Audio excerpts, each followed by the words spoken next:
Woke is dead. Now, Donald Trump has promised to wage a war on woke. Woke is starting to die, and it's certainly dying over in America. And our country will be woke no longer. The Trump administration has gone whole hog in facilitating its fascist transformation of the state, expanding on its pre-existing neoliberal authoritarian dimensions, especially in the sort of connected realms of policing and the kidnapping and deportation of migrants. Secret police snatch her off the street into detention, accused of ties to terror groups, and shipped away to another state in violation of a direct court order. It's attempting to undermine the last vestiges of liberal institutions like the courts and the civil services. And one of the major methods of propaganda that the Trump administration is using to sweeten this fascist medicine for the American public to swallow is the claim that all of this is to root out the cancerous growth of woke from American institutions. That was in the utterly insane executive order Trump signed yesterday, directing Vice President J.D. Vance to crack down on the Smithsonian Institution by removing improper ideology from its museums, education and research centers, and the zoo. Woke is dead. One of the earliest actions of this administration was the elimination from DEI from government programs, that is, diversity, equity, inclusion and accessibility. DEI or DEIA are essentially means of ensuring non-discrimination within government hiring practices, but for the Trump administration, it was a method of doing anti-white, anti-straight, anti-male prejudice. Woke and DEI are the boogeyman, keeping America feminine and black, and so discrimination and employment practices just needed to come back. Now, it's hardly a surprise that Trump and his collection of sad little baby men... Well, Mr. President, they say I wear a lot of hats, and as you can see, it's true. Even my hat has a hat.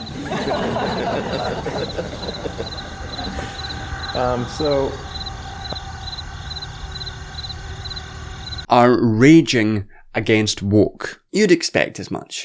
But what's more absurd, and in some ways more worrying, is the collection of relatively high-profile left-wing voices apparently celebrating this death too. DEI, as it's currently constituted, to me, and this is what I said on Twitter that got people really angry, is that it is an active impediment to building a multiracial working class. Somehow, gutting anti-discrimination guidelines, wearing away what are essentially labour rights, is a victory which will allow the left to get over this silly woke identity politics nonsense. It's woke identity politics that can be blamed for the universal working class being divided.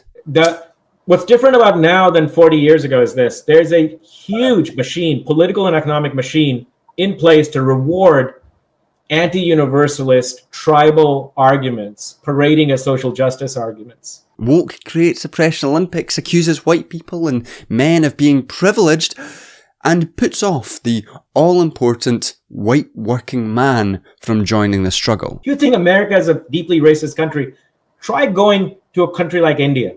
Try going to South Africa. Try going to just about any other country, even in Europe. This is a very cosmopolitan population. They just don't want a very aggressive, narrow agenda shoved down their throats, whether it's around race or sexuality or gender. Now, Trump has given the left a gift by killing woke and setting us free. Woke is dead. Hallelujah.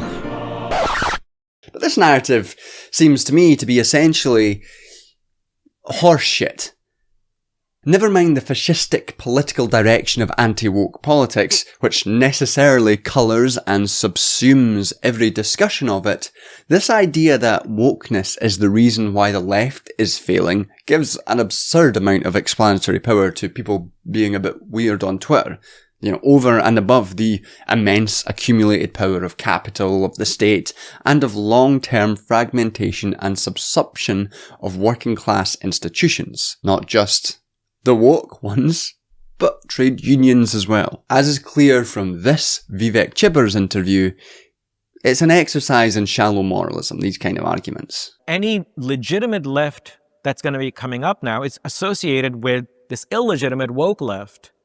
And because the public hates the woke left, despises them, it puts socialists on a very difficult footing because they're painted with the same brush as critical race theory, as post-structuralism, as post-colonial theory, decoloniality, and all this kind of stuff. The argument persists that for the left to live, we need to kill and bury woke. Only by removing the divisions of woke can we unite the universal working class and recognise that we all share exactly the same interests. Objectively the same interests. Important little bit. So in this video, which is an adaptation of this article for New International magazine, which, you know, if you want to just read what I'm going to say, just go to that magazine because it's pretty close to the same, with some bits and bobs and some fun presentation. You know what I'm like. And I'm sure New International would enjoy a little bit more traffic. So give that a read if you don't want to watch. So in this video, I'm going to show how this argument about the benefits of the death of woke is a total dead end for the left. It's an argument that is built on a vestigial connection to liberalism. An argument which has basically been made in one form or the other for centuries. And one which isn't actually universal, but is necessarily exclusionary. It necessarily excludes some segments of the global proletariat in favour of certain privileged segments. As Federici and Cox wrote way back in 1975, in the name of class struggle and the unified interests of the working class, the left has always selected certain sectors of the working class as revolutionary subjects and condemned others to a merely supportive role in the struggle these sectors were waging. The left has thus reproduced in its organisational and strategic objectives the same divisions of the class that characterise the capitalist division of labour.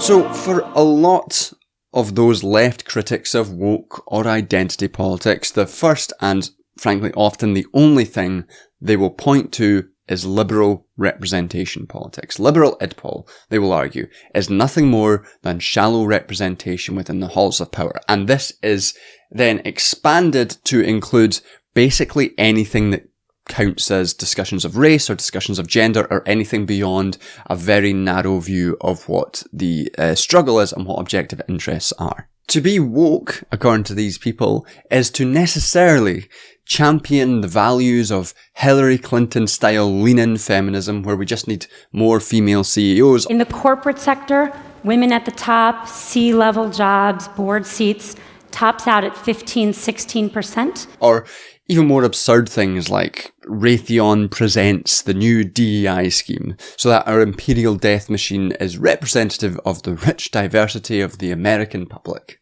America suffers an explosion of frustration over the racial divisions that plague us as Americans. Because your army is a reflection of American society. We live with those frustrations as well. Our ability to defend this country from all enemies, foreign and domestic, is founded on a sacred trust with the American people. Racial division erodes that trust. Because just as the Army can reflect the best of America, we can reflect its imperfections as well. So we understand the value and importance of taking care of people. And of treating every person with dignity and respect.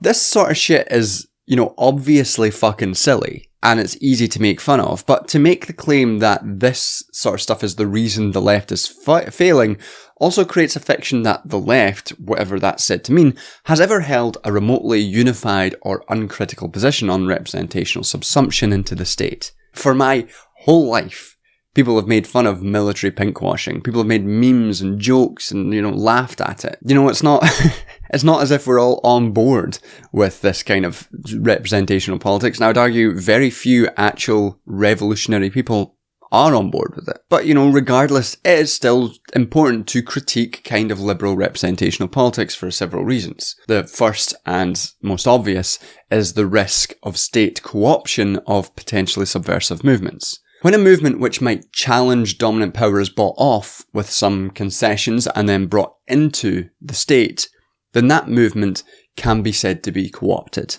obviously, this doesn't just happen with identity politics, but the entire post-war, pre-neoliberal era of Western capitalism was in part a co-option of organised labour into the state. And I would argue that almost every major trade union in the country is in some ways co-opted by the state and serves mostly to maintain the capital relation, or one of the capital relations, rather than actually organise against it. And yet it is woke that gets the major ire of many critics for some strange reason. In the case of DEI, movements for gay liberation, for feminism or racial justice were given certain concessions by the state via things like affirmative action or mandated diversity initiatives or anti-discrimination laws and employment to combat basically racial discrimination within the state and other forms of discrimination. This allowed these movements a kind of win,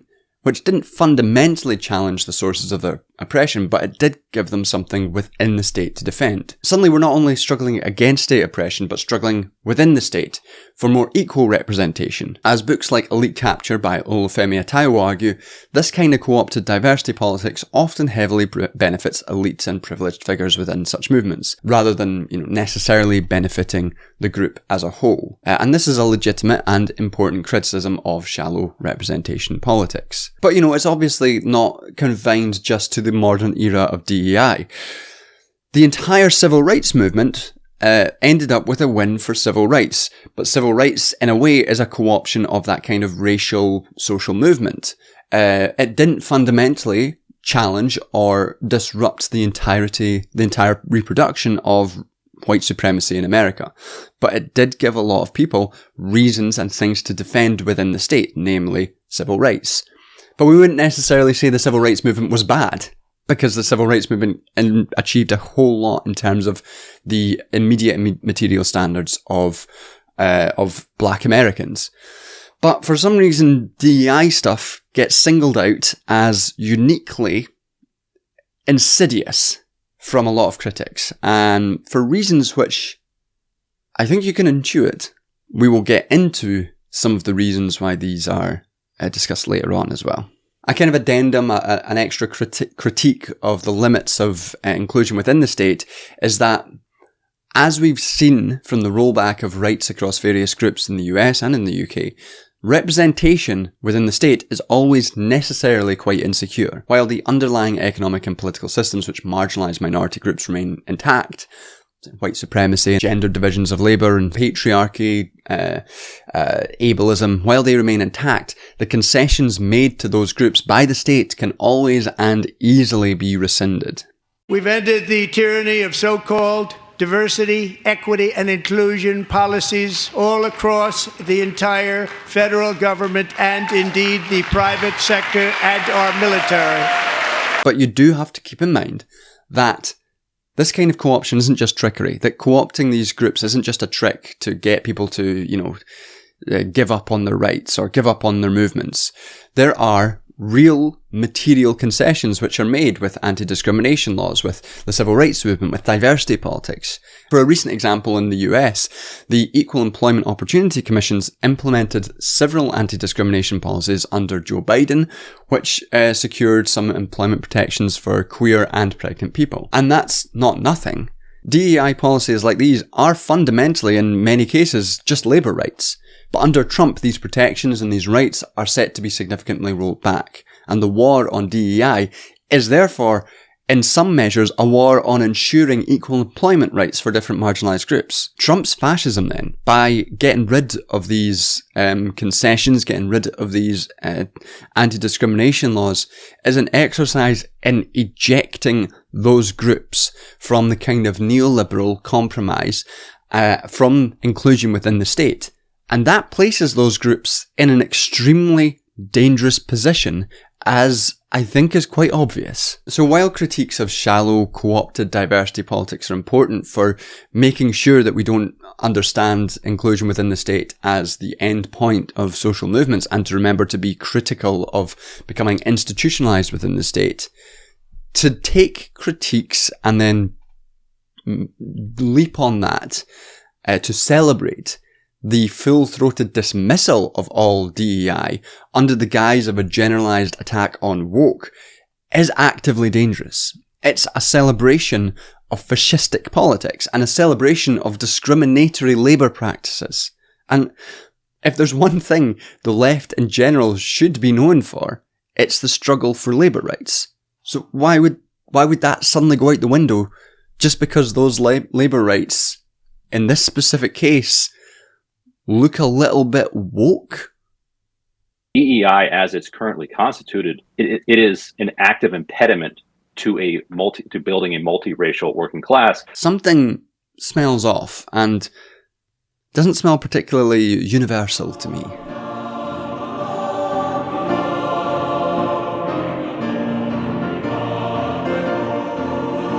So for many left critics, woke or identity politics are indicative of the left's retreat from a so-called universal class-based project. Instinctive rejection of universalism. The focus on identity, so the argument goes, obscures that we all share the same interests, the same objective interests. Identity politics is fundamentally a politics which divides the working class. Hell's working class men, they're just privileged, and disorganises movements through narratives of competing victimhoods. Anti-universalist tribal arguments parading as social justice arguments. You know, in a review of The Left Is Not Woke by Susan Neiman, Jacobin writer, because it's always a fucking Jacobin writer who's at the scene of the crime against critical thinking. Jacobin writer Dustin Gostella argues that to be woke is to be allergic to claims of universalism and appeals to objective standards of goodness. Following Neiman, Gostella argues that wokeness is actually close to the philosophy of Nazi jurist Carl Schmitt. That's right, it's the woke who are the real Nazis. You fucking got 'em. Organising around horizontal divisions between racial and genders groups, this is Gostella's words, rather than organising to overcome the objective labour and capital dialectic, note singular label capital dialectic here, is what, in Gostella's view, has led to the resurgence of fascist politics, the Nazi wokes. From this perspective, the antidote to woke division and disorganisation is the overriding power of a single, universalist and frequently populist economic agenda. Universalism is positioned against the division of woke identity politics. And, you know, this is nothing new. This is not a new argument. For some leftists, the Marxist project has always been about truly realising the universal emancipatory promises of liberalism. And in doing so, they sort of draw on a liberal intellectual history, which can be traced back to some of the foundational liberal writings of natural rights theorists like Hobbes, Rousseau, and that sour-faced bitch John Locke. These liberal writers emphasise that the individual, before society, is imbued with certain natural rights to freedom and property. The role of politics for liberals like this is to effectively secure the conditions in which these universal natural rights can be enjoyed. For Hobbes, it's about creating overriding Leviathan political power which can keep people safe. For John Locke, it's about restraining state power so that we can enjoy our natural rights in certain ways. Very simplistically. In the contemporary era, this can be summed up in the Universal Declaration of Human Rights, which ambitiously declares that all human beings are born in equal dignity and rights. Born prior to society, imbued with rights. Very liberal. This is liberal philosophy. This sort of promise of liberal philosophy can seem intuitively attractive. After all, shouldn't we pursue universal freedom? Some might even argue that the right to property is compatible with a kind of quasi-Marxist view that workers are entitled to the entire value of their labour rather than just the portion they receive in a wage. The right to property, for example. Who was it that said property is theft again? Oppenheimer, who said that? Ownership is theft. Property. Property? Property, not ownership. I'm sorry, I read it in the original German. No, it wasn't Marx. But these quasi-Marxists fall into the same trap as Nolan's Oppenheimer in attributing kind of vague Proudhonian aphorisms, liberal aphorisms, to Marx in such a way which justifies their essentially liberal politics. So, in adopting liberal universalism. These apparent Marxists can't really escape the problem of abstraction that characterises all liberal thought. This abstraction is a really important concept to keep in mind. So in the liberal tradition, universalism is an abstract concept. It is presented as a trans-historical value, unmoored from the specificities of actually existing society. It can exist in any time and any place, and it will be the same. You know, for Hobbes and for Locke, there's a kind of pre-existing society which has the same kind of universalism which exists today in advanced capitalist societies. It is trans-historical. And so, with this abstract liberal universalism, you are required to have an abstract universal political subject. For liberalism, it's the individual rights holder. You know, to have a theory of history, you have a subject of history as well. But political subjects, or people, if you want to be all fucking humanist about it, people aren't really abstract figures. We don't conform to this universalist ideal. We are a mass of complex and differentiated people. To make the political subject of liberalism possible, liberalism had to project a supposedly abstract ideal of the universal political subject. And the subject that it took, that it abstracted across all these different contexts, was the specific figure of the white male market subjects. Liberalism generalised his idealised interests and projected them as the interests of society as a whole in a sort of trans-historical situation. They would always be the values of the universal and objective values of society as a whole. That's liberalism's claim. And in universalising this specific political subject, the white male in this case, the societal conditions which uphold his interests are naturalised. When one political subject is centred as the subject of history, others are therefore necessarily excluded. And when the corresponding social arrangements of that political subject, in this case, market capitalism in the global north, when these contexts are naturalised, the limits of political action can only be understood as natural, constant, progressive reform to better realise the social arrangement which makes that kind of subject possible. Alternative political subjects to this central one have to be either dismissed or co-opted within the universal liberal ideal. In the corporate sector, women at the top, C-level jobs, board seats, tops out at 15-16%. And so liberal universalism therefore has a double character. It claims to be universal, but it always generates its own exclusions. And we see this throughout history, with slavery, with patriarchy, with discrimination, and,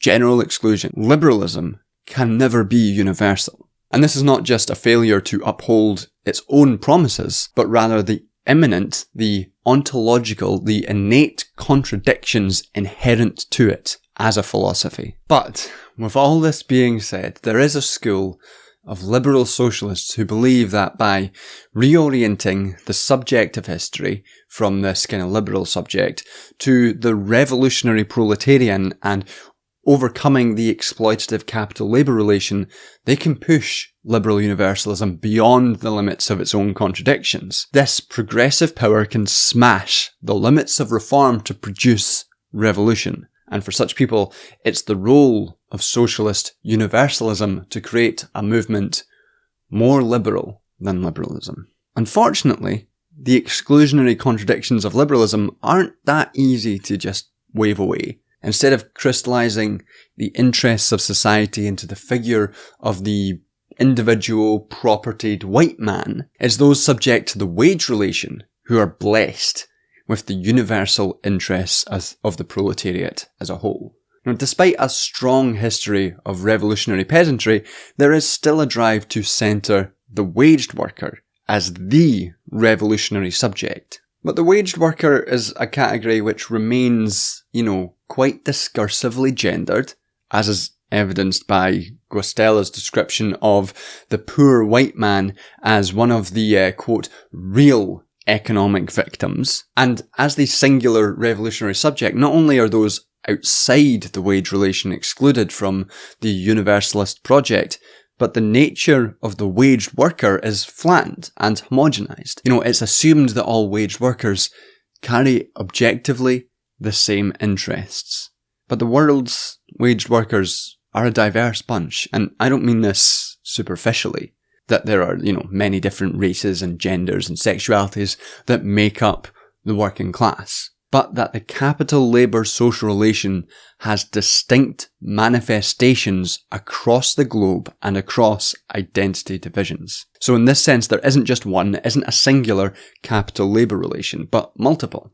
For example, global imperialism, especially since the period of globalization, has produced a global labour arbitrage between global north and global south, placing global south workers in conditions of super exploitation whereby their wages are lowered beyond what is needed for them to sort of survive on a wage alone. And to survive, they often take extra subsistence labour to just not starve. So these relations of super exploitation aren't confined to individual enterprises.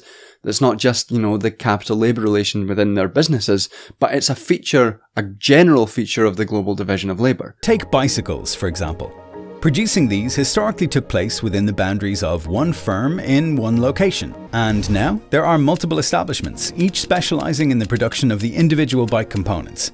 It is a process which spans multiple firms and places worldwide, giving rise to what we refer to as global value chains. And this global division of labour makes possible the relatively high consumption lifestyles of global north workers. And that's been made, extremely visible by Trump's attempts at tariff warfare. And the common refrain we've heard is that prices were already going up and they are worried they could go up even more and that the consumer is feeling very stressed. We heard from one woman who even said that the same basket of groceries that she regularly buys has now effectively doubled. Take a listen.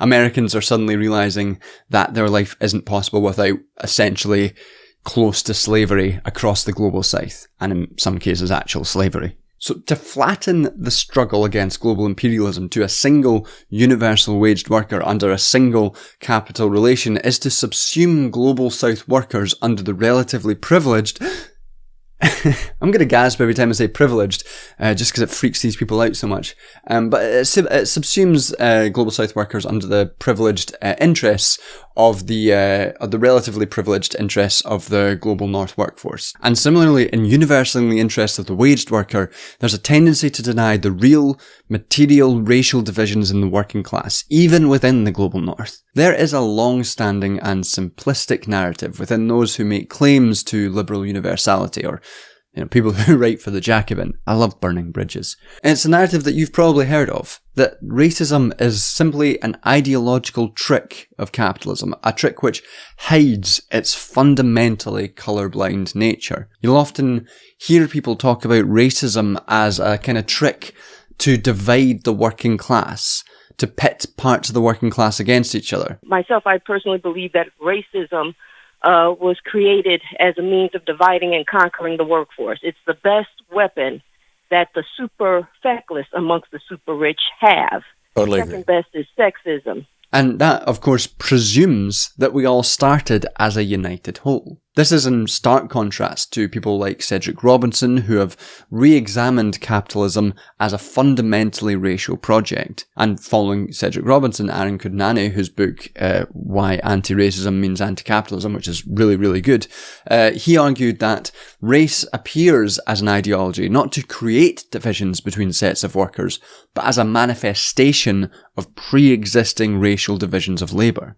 So the success of racism, of race, as a ruling class ideology is not because the workers are necessarily easy to dupe, not because of some sort of trick, but because of the very foundational economic structures of society, the economic structures which depend on racism. So claiming a simple, universal waged worker subject doesn't just flatten our understanding of capitalism, but obscures the ways in which whiteness is a material benefit to sections of the proletariat, and in doing so, it can subordinate racialized labour to the domination of whiteness. W.E.B. Du Bois extensively documented the role of white labour in perpetuating white supremacist divisions of labour in the name of maintaining its own privileged, narrow interests. While today divisions along race and immigration status continue to, in the terms of Stuart Hall, shape the modality in which classes lived to benefit some segments of the working class. For an example of what Hall is talking about, we can look to agricultural labour in the US and see how it's dependent on racialised migrants kept in precarious and cheap positions by their migration status. You know, it's a status which has been called crimigation and one which flourished under uber liberals like Obama, which, you know, really just goes to show the continuities between this emergent fascism and pre-existing neoliberalism, still existing neoliberalism. But these divisions are class divisions, and they are dependent on racial divisions. It's a racial division which is structured by, and is in turn structured by, class divisions. It's not an ideological trick, but a complicated dialectic. Race and class not as distinct but intersecting things, but as mutually constitutive parts of a singular whole. It's race shaping the modality of class. Marx long ago understood that the interests of the working class were divided along racial lines, and he eventually saw that Irish liberation could only be achieved by Irish workers themselves and not through a generalised English labour movement. The English worker had a real vested interest in the continued subordination of the Irish, and this is similar to today. We're in a global economy where the massive cheap commodities which sustain global north standards of living are produced by super exploited cheap labour in the global south. There's an interest for that global north labour to continue to remain in a dominant position. So what are Apple's choices if they want to navigate the tariffs? Given how expensive and complex moving out is, Apple may just decide to stay in China and at some point potentially pay tariffs. Or Apple could move manufacturing, just not to the US. India and Vietnam are only two of the countries that are hoping to lure Apple and its suppliers. Finally, the company could strike an agreement with Trump. And you see that as soon as you make a claim to degrowth. That's one of the things that you immediately see is people reacting against the notion that the global south shouldn't be made to produce all of the little treats that the global north is dependent on. It's the rich countries in the global north that need to consume less and need to reduce their consumption. And it's the global north that really needs to degrow. And as I say in the piece, it's just the class struggle is not really between global north and global south. It's between the capitalist class and the global working class. And the working class in the global north does not need to reduce their consumption. Racism then isn't just a superstructural ideological phenomenon, but a method of materially organising labour for exploitation. Think again about those agricultural workers. In universalising the waged worker relation, racial capital relations are subsumed within a colourblind struggle and reduced to matters of pure ideology. It's pure ideology. Those racialised migrants are placed in the same position as another waged worker who's not subject to the same kind of racial exploitation. So racialised proletarian subjects either have to be assimilated into a colourblind struggle. The class struggle is not really between global north and global south. It's between the capitalist class and the global working class. Or like Federici and Cox say, rejected as wreckers, dividing the working class. So liberal socialist universalism, like its liberal parent, generates its own contradictory exclusions.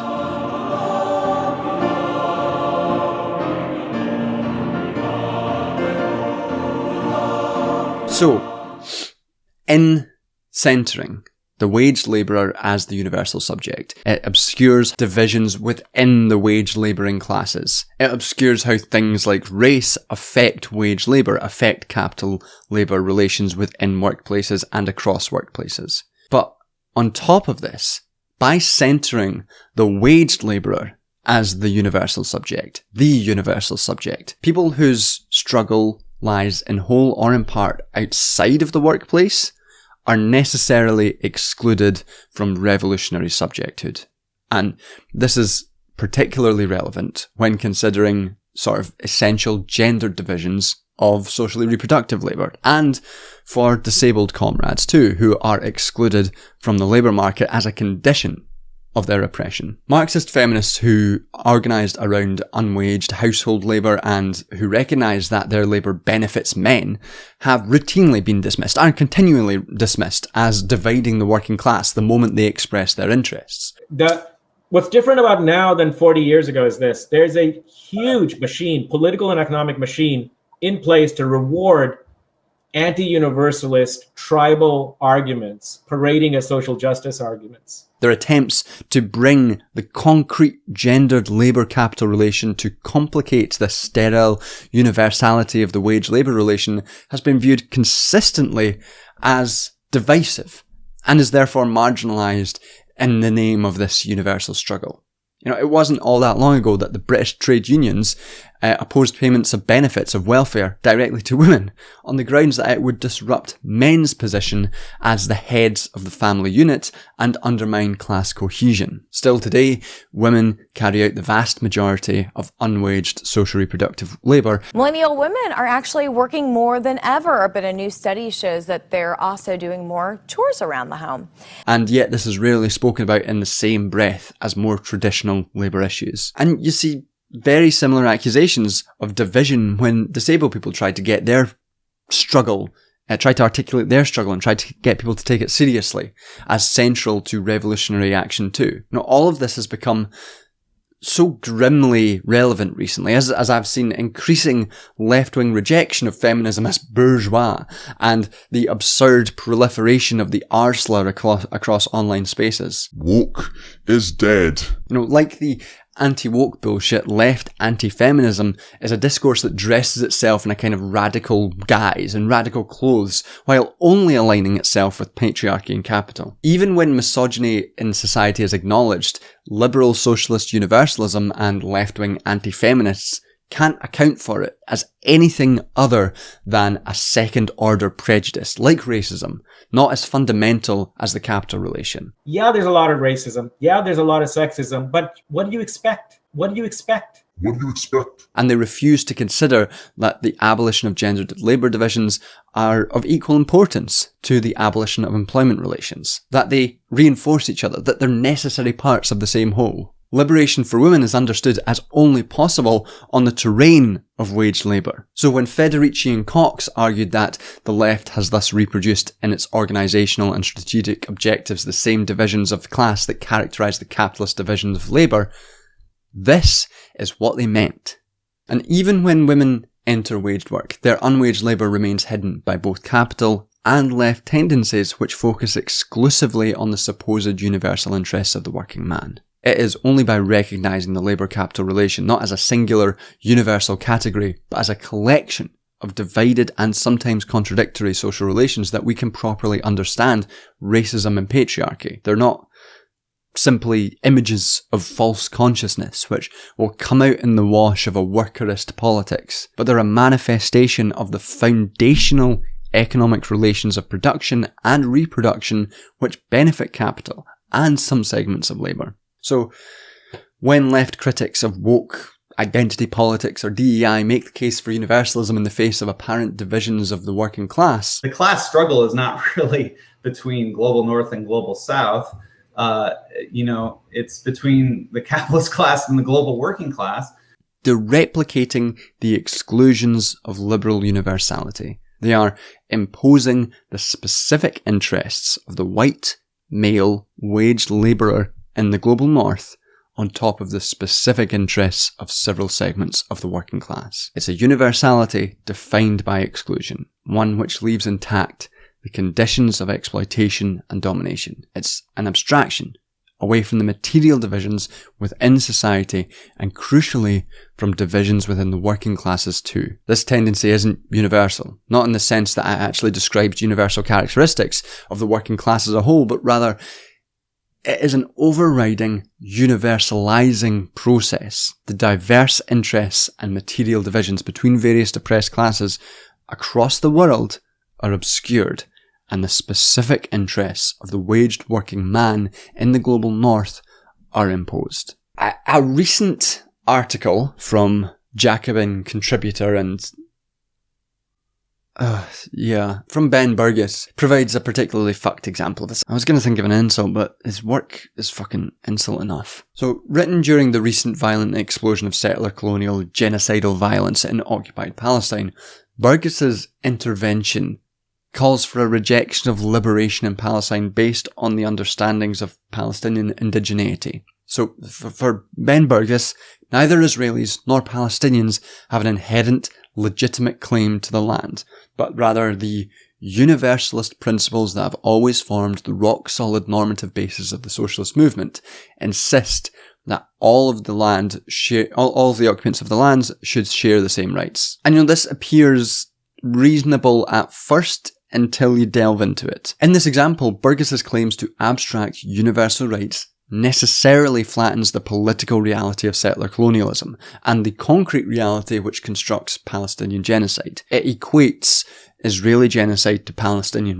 resistance. Burgess claims, shockingly, that to describe Palestinians as indigenous and Israelis as settlers would be to engage in blood and soil rhetoric, which is not only obscenely offensive to the Palestinians fighting for their lives and their land, but Burgess's language conflates the conditions of Palestinians and Israelis, and in doing so delegitimizes Palestinian liberation and decolonization, and therefore elevates Israeli political subjecthood beyond Palestinians. His appeal to rock-solid universalist principles requires the exclusion of Palestinian subjecthood. And this example is really easy to identify as bullshit precisely because of the clear political context that he's attempting to obscure. But I do think this is also the case when we bring the political context of anti-woke universalism back into the picture too. The absurdity slaps you in the face. As we've seen, anti-woke politics, as it appears today, is clearly being structured by the far right, by far-right movements towards a resurgent fascism. If you're a DEI officer, I suggest you look for another job. So things are going to be different. In America, Trump's attack on woke politics, woke identity politics, not only represents general attacks against women's bodily autonomy, migrants, the very existence of trans people, but, as I also said, are fundamentally attacks on labour rights. So when Ryan Grimm celebrated the end of DEI, he wasn't celebrating some victory for the recognition of the universal working class, but celebrating the further entrenchment of racial, gender and sexuality-based divisions of labour. And you can see versions of this in the UK right now. So things are going to be different. And I'm sure some people will respond to this argument by saying things like, well, their critique of woke is confined to liberal manifestations of identity politics and wokeness in the PMC university settings. People who've essentially turned being annoyed at their professional colleagues into a worldview politics. But the die's been cast. The right have set the terms, and woke is anything a fascist doesn't like. Like the liberals, these socialist critics of woke are trapped in a failing reformism. The only correct socialist response to the death of woke is therefore not celebration, but solidarity. Woke is dead. Long live woke.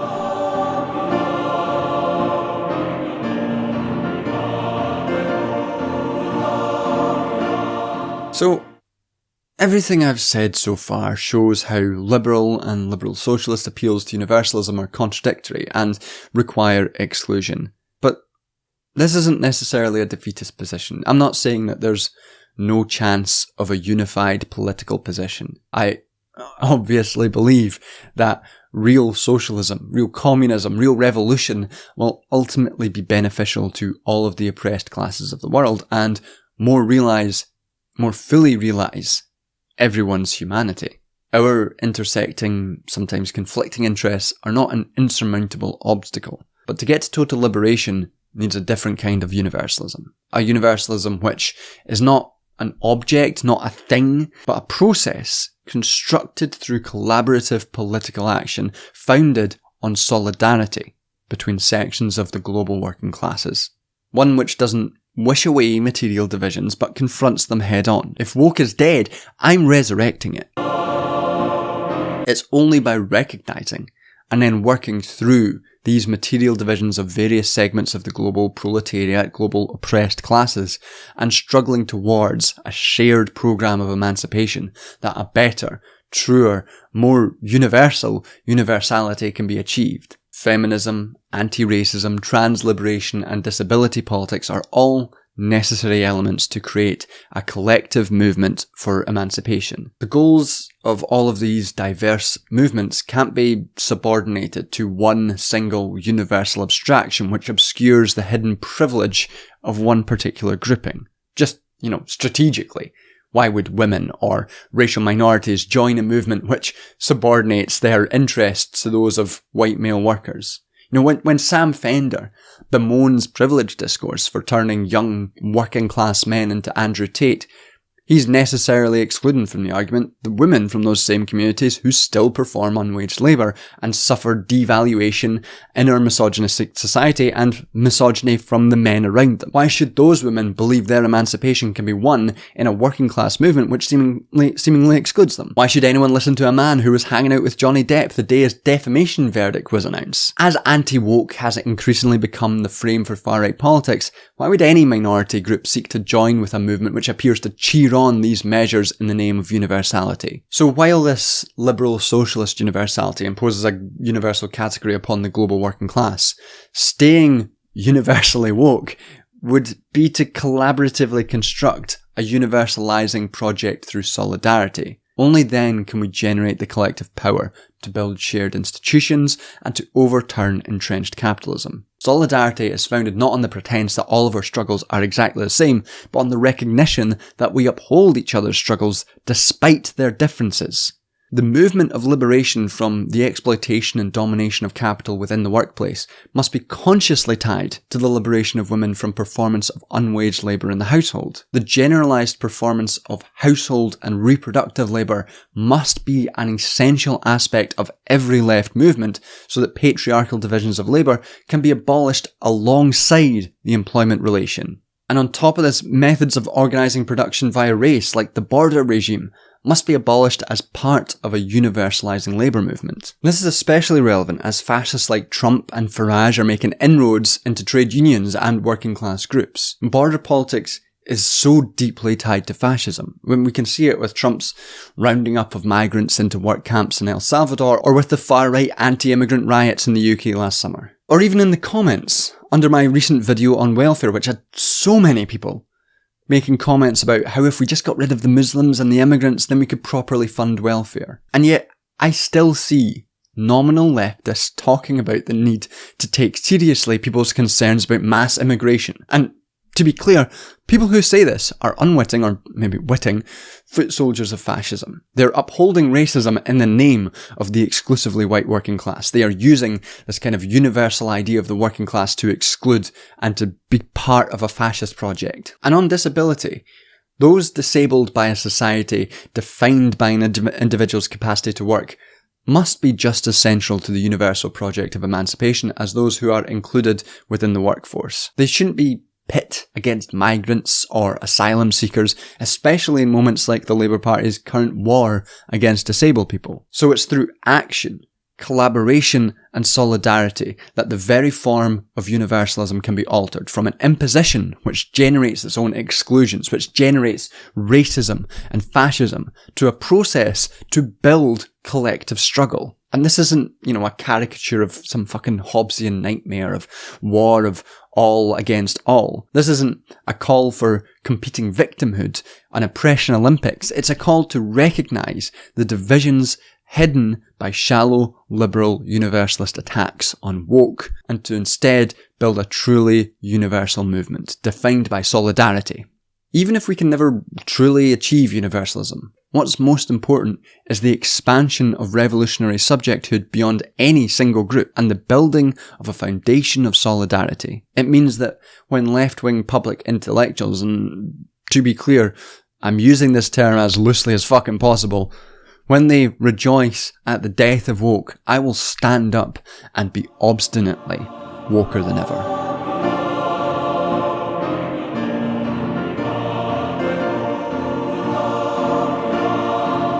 When Aimé Césaire resigned from the French Communist Party in 1956, He emphasised that racialised and colonial subjecthood could not be reduced to an addendum, to a vestige of the workers' struggle, of the International and of the French Communist Party. He repudiated the French Communist support of their president Guy Mollet's brutal campaign of colonial violence in Algeria and argued that there are no allies by divine right. If the French Communists couldn't live their solidarity via the political practice of universalism and instead rely on an abstract, metaphysical divine right to subordinate the colonised world to their struggle, then their solidarity would remain nothing but the coldest of cold abstractions. For Césaire, there are two ways to lose oneself: walled segregation in the particular, or dilution in the universal. My conception of the universal is that of a universal enriched by all that is particular, a universal enriched by every particular, the deepening and coexistence of all particulars. I think we should follow Césaire and not Mollet. I think we should recognise the particulars of racial, gender, disabled, queer, every single woke oppression, and avoid mystifying abstractions. It is precisely the moment in which woke is under attack that we should grasp more tightly to solidaristic political action, founded on the recognition that what divides us materially can unite us politically. A project in which universalism is not an imposition to fall in line with, but a goal to struggle towards. Woke is dead. Long live woke. Alright, thanks for watching. Once again, as ever, please, if you can, like the video, subscribe, share it, and if you particularly like what I do here, you can always sign up to my Patreon or give off one-off donations via Ko-fi or PayPal. It's immensely helpful to continue to make and do videos, as well as do things like paying rent, which is always lovely. If you can't, no worries, it's a hard time for everyone, as it always is, but if you can, just give a like and share. This video was a bit denser than usual. Hope you've all stuck around to the end. If once again, if you find that this stuff was harder to follow on video, there's always the text of most of it at the New International magazine, which is linked in the description, as well as all the links to the PayPal and Ko-fi and everything. And patrons also get access to scripts, so if you want to read that and you're a patron, you can always just look it up. $10 and up patrons do get their names read out in the credits, so as ever, I will just do that now. We have Demo Squid, Dying of Thirst, Sovel Hayes, Daniel Swing, Earl Grey T, Bonnie, Joshua Moldenhauer, Nina G Public Relations, FD Signifier, Quint Wolf, Kim Crawley, Anita Anispe, Ellis Wren, S, Hey Joe, Cameron Blakemore, Paul, Jacob Quinchenker, Mason Colbert, Alex, Tim, Unoriginal Name, Rachel Ann, Melanie Estes, Layum, Xander Corvus, Via Westphal, Jack, DB Skyen, Christopher Puff, Mark Gussie, Tom Price, Quaid Soiree, Esoteric Fictionalism, Robin, Rachel Mixon, Duncan Skinner, Niels Abelgard, Tinfoil Pancakes, Kieran Gore, Aga Ghost, Barney Carroll, Joel, Daniel Hughes, Nelly Zacheva, J. Fraser Cartwright, Aaron, Tamas Kispeter, and Paul Singleton. And yeah, once again, thank you so much for watching. I hope you've enjoyed it. The anti-woke people really get on my tits, so this is, as ever, as much fucking therapy for me as it is making a video. With that, I will see you all next time, and yeah, bye, love you.